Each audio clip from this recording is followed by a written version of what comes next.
ਵਿੱਚ virtual rally ਦੌਰਾਨ ਪ੍ਰਧਾਨ ਮੰਤਰੀ ਨਰਿੰਦਰ ਮੋਦੀ ਨੇ ਵੱਡਾ ਐਲਾਨ ਕੀਤਾ ਹੈ। ਪੀਐਮ ਮੋਦੀ ਨੇ ਕਿਹਾ ਹੈ ਕਿ ਉਹ ਜਲਦ ਹੀ ਪੰਜਾਬ ਆਉਣਗੇ। ਪੀਐਮ ਮੋਦੀ ਨੇ ਵਰਚੁਅਲ ਰੈਲੀ ਦੌਰਾਨ ਕਾਂਗਰਸ ਤੇ ਤਿੱਖੇ ਹਮਲੇ ਬੋਲਦੇ ਕਿਹਾ ਹੈ ਕਿ ਭਾਜਪਾ ਹਮੇਸ਼ਾ ਸਿੱਖ ਤੇ ਕੌਮ ਲਈ ਖੜੀ ਹੈ, ਜਦੋਂ ਕਿ ਕਾਂਗਰਸ ਸਿਰਫ ਸੱਤਾ ਲਈ ਕੰਮ ਕਰਦੀ ਹੈ।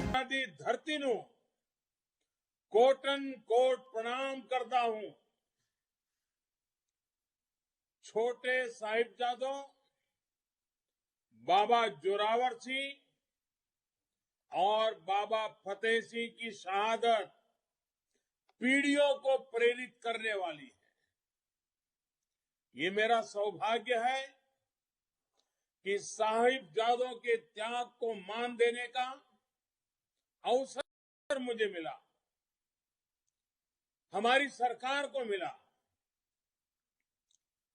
देश की रक्षा को सबसे ऊपर रखना, देश को सबसे आगे रखना, यही पंजाब की पहचान रही है। बीजेपी और एनडीए की ये परंपरा रही है, वो राष्ट्र भक्तों के साथ हमेशा खड़ी रहती है, उनके सम्मान की हर पल रक्षा करती रहती है। इसलिए पंजाब की परंपरा, पंजाब के विरसे को सच्ची नीयत के साथ आगे बढ़ाने का काम सिर्फ और सिर्फ भाजपा और एनडीए कर सकती है। साथियों, पंजाबियत के लिए, सिख परंपरा के लिए काम करना मेरे लिए वो सेवा का काम है, मेरा सौभाग्य है।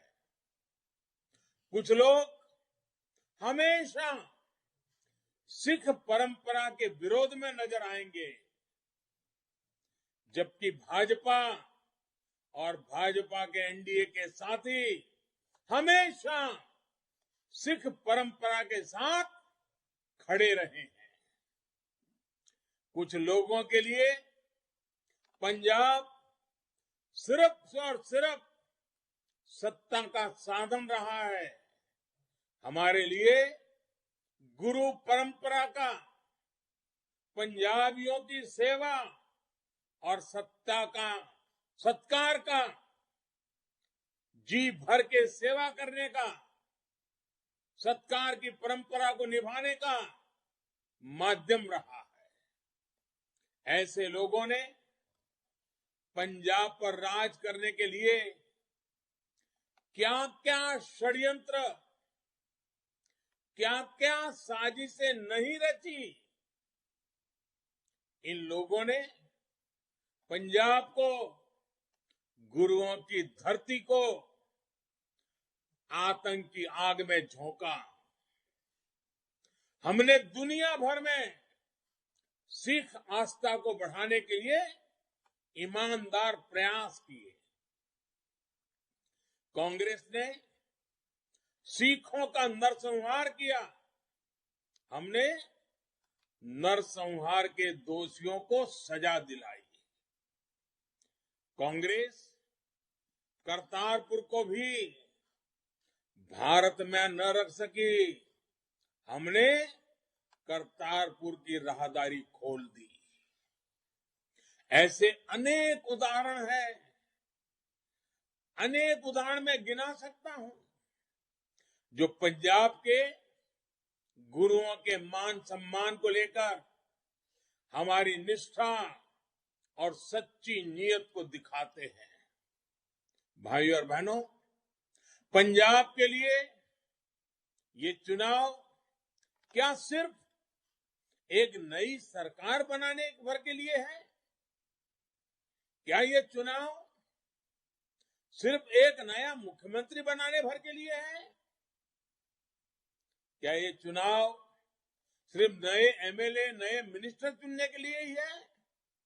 जी नहीं, ये पंजाब में विकास की गति तेज करने और पंजाब को अनिश्चितता की स्थिति से बाहर निकालने के चुनाव है। एनडीए आज पंजाब में असली बदलाव के लिए मैदान में है। भाजपा के नेतृत्व में एनडीए की पूरी टीम इस मकसद के साथ संकल्प लेकर के आपके बीच आई है। अब भाजपा अपने साथियों के साथ पंजाब के विकास के लिए, पंजाब के लिए विकास और विश्वास का नया और पुख्ता रोड मैप लेकर आई है। पंजाब के लिए एनडीए ने अपने 11 संकल्प सामने रखे हैं। ये 11 संकल्प हर उस पंजाबी के हैं जो पंजाब और पंजाबियत की बात करता है। मैं कुछ संकल्प जो भारतीय जनता पार्टी और एनडीए के साथियों ने रखे लिए हैं, वो आज आपके सामने रखता हूं। हमने संकल्प लिया है बॉर्डर एरियाज का विकास करने के लिए बॉर्डर एरिया डेवलपमेंट अथॉरिटी का गठन किया जाएगा। हमने संकल्प लिया है पंजाब के विकास के लिए अगले 5 साल में केवल इंफ्रास्ट्रक्चर पर 1 लाख करोड़ रुपए खर्च किए जाएंगे। एनडीए का संकल्प है आतंकवाद पीड़ितों की सहायता के लिए, आतंकवाद के कारण जिन्होंने अपने स्वजनों को खोया है, ऐसे परिवारों के लिए आयोग का गठन करेंगे। हमारा संकल्प है पंजाब में हर गरीब को पक्का घर देंगे। हमने संकल्प लिया है कि केंद्र और राज्य मिलकर बेहतर तालमेल के साथ सीमा पार से आने वाले नशे और हथियार सप्लाई को रोकेंगे। साथियों, आज एक तरफ भारतीय जनता पार्टी और एनडीए है जिसका लक्ष्य है नवा पंजाब। इतिहास गवाह है पंजाब की मजबूती देश को मजबूत करती रही है। मैं पंजाब की माताओं, पंजाब की बहनों, पंजाब की बेटियों से विशेष रूप से कहना चाहता हूं, नशे की जिस समस्या ने आपको, आपके परिवार को तबाह करके रखा है, जिसके कारण आप परेशान हैं और आप लोग जिससे पंजाब को आजाद कराना चाहती है, जिससे अपनी संतानों को दूर रखना चाहती है, पिछले चुनाव में जिन लोगों ने नशे के संबंध में भांति भांति के भाषण किए और चुनाव समाप्त होते ही खो गए, उन्होंने आपकी तो मदद नहीं की, उल्टा इस कमी को, इस बीमारी को दिल्ली के नौजवानों तक पहुंचा दी। वो लोग आज फिर वहां पहुंचे हैं और यहां आकर मीठी मीठी बातें करके आपसे फिर वोट मांग रहे हैं। ऐसे लोगों से पंजाब को बहुत सतर्क रहना है। भाइयों और बहनों, पंजाब को आज कोरे वायदे नहीं चाहिए। एनडीए सरकार के डबल इंजन की सरकार के ईमानदार इरादे चाहिए, ईमानदार प्रयास चाहिए। पंजाब को आज हर स्तर पर आधुनिकता की जरूरत है। ये काम कांग्रेस के बस का नहीं है। और जिन्होंने दिल्ली को झुग्गी झोपड़ी में परिवर्तित करने का बीड़ा उठाया है, उनका तो बिल्कुल नहीं है।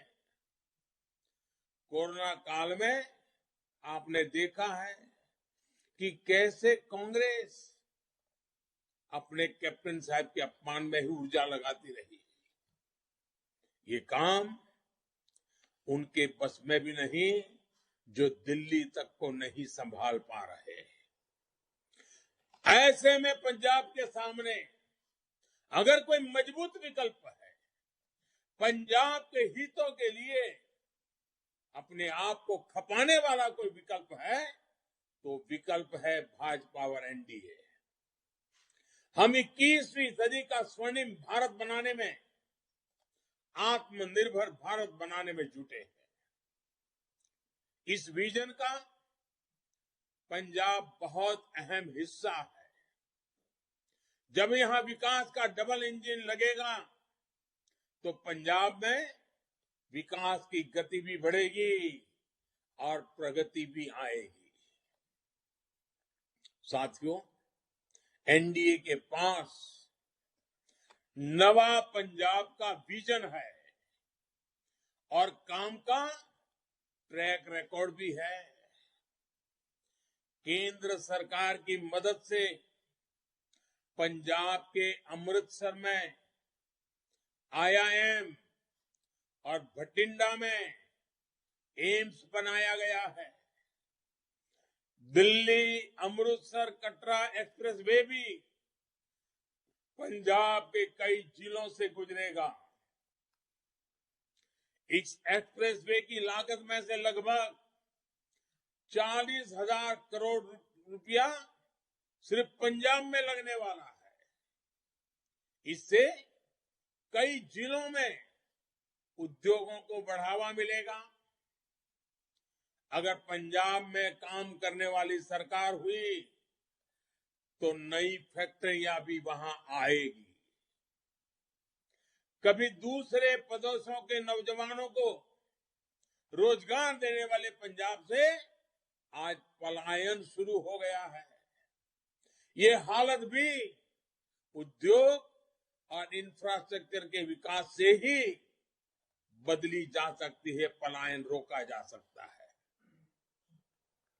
भाइयों और बहनों, यहां मंडी गोविंदगढ़ पारंपरिक रूप से स्टील सिटी के नाम से प्रसिद्ध है। अंतर्राष्ट्रीय बाजार से प्रतिस्पर्धा करने के लिए यहां जिस तरह के इंफ्रास्ट्रक्चर की जरूरत है, जो संसाधन चाहिए, उस पर ध्यान देने की जरूरत है। भारतीय जनता पार्टी एनडीए सरकार वन डिस्ट्रिक्ट वन प्रोडक्ट, इसके तहत इस तरह के सभी औद्योगिक केंद्रों का विकास करेगी। लुधियाना की टेक्सटाइल इंडस्ट्रीज को तेजी से नई ऊर्जा की जरूरत है। केंद्र सरकार ने टेक्सटाइल सेक्टर के लिए अभी खास तौर पर पीएलआई स्कीम की शुरुआत की है। इस योजना के तहत टेक्सटाइल मैन्युफैक्चरिंग को बढ़ावा देने के लिए इंसेंटिव दिया जाएगा। एनडीए सरकार जब यहां बनेगी, तो ऐसी योजनाएं तेजी से लागू हो पाएगी जो पंजाब का कल्याण करेगी, पंजाब को विकास की नई ऊंचाई देगी। साथियों, पंजाब की खेती ने भारत को हमेशा ताकत दी है, लेकिन जो दल बरसों तक पंजाब की सत्ता के केंद्र में रहे, उन्होंने पंजाब के किसानों को क्या दिया? पंजाब के किसान को कर्ज से, बंजर होती जमीन से कैंसर देने वाले पीने के पानी से मुक्ति देने का इन दलों के पास कोई रोड मैप ही नहीं है। पंजाब के किसानों को चाहिए बीज से बाजार तक आधुनिक व्यवस्थाएं। पंजाब के किसानों को चाहिए आधुनिक कोल्ड स्टोरेज, फूड पार्क और फूड प्रोसेसिंग के उद्योग। पंजाब के किसानों को चाहिए अपने उत्पाद एक्सपोर्ट करने के लिए बेहतरीन कनेक्टिविटी। इन सभी क्षेत्रों पर हमारी डबल इंजन की सरकार और तेजी से काम करेगी।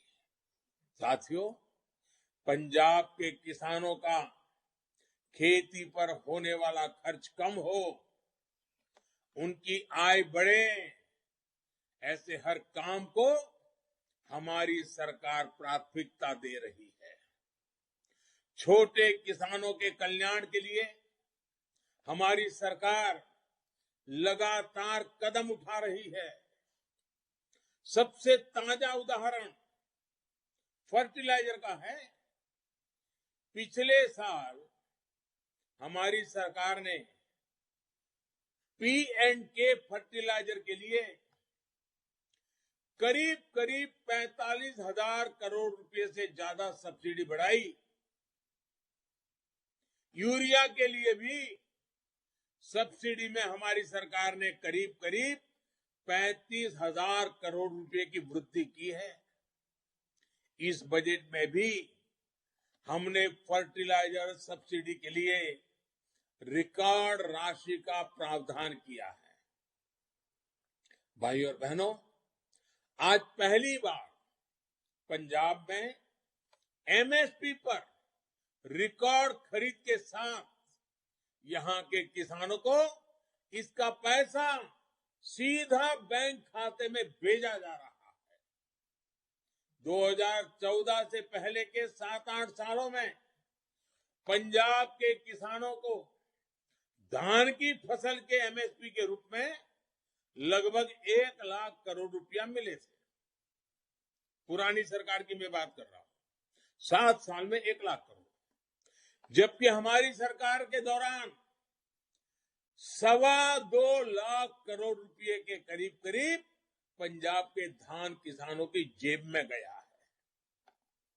गेहूं में भी हमारी सरकार ने 1,60,000 करोड़ रुपए से अधिक पंजाब के किसानों के जेब में दिया है। ये भी पहले के मुकाबले लगभग 2 गुना है, डबल है। भाइयों और बहनों, पंजाब जिस विकास का अधिकारी है, पंजाब जिस ऊंचाई का अधिकारी है, उसके लिए मैं आज आप सभी को में से आपका सहयोग मांग रहा हूं। समानता और साझीवालता की जो सीख हमारे गुरुओं की है, उस पर चलते हुए हमें नवे पंजाब के निर्माण के लिए जुट जाना है।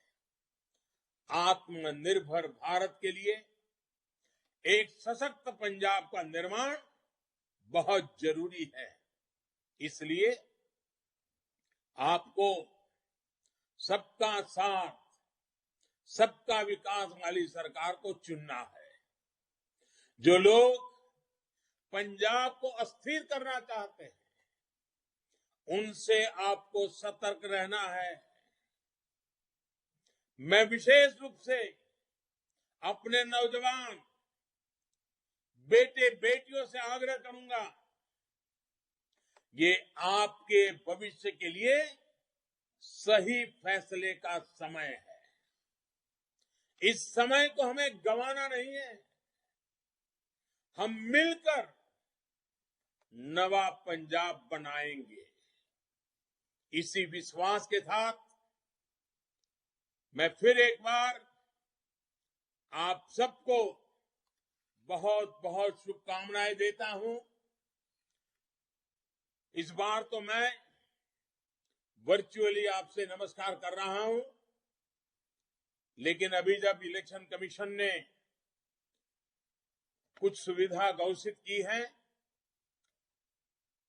उसको ध्यान में रखते हुए कुछ दिनों के बाद मेरा पंजाब आने का कार्यक्रम जरूर बनेगा। पंजाब की मिट्टी को माथे पर लगाने का अवसर मिलेगा। पंजाब के मेरे प्यारे भाई बहनों का दर्शन करने का सौभाग्य मिलेगा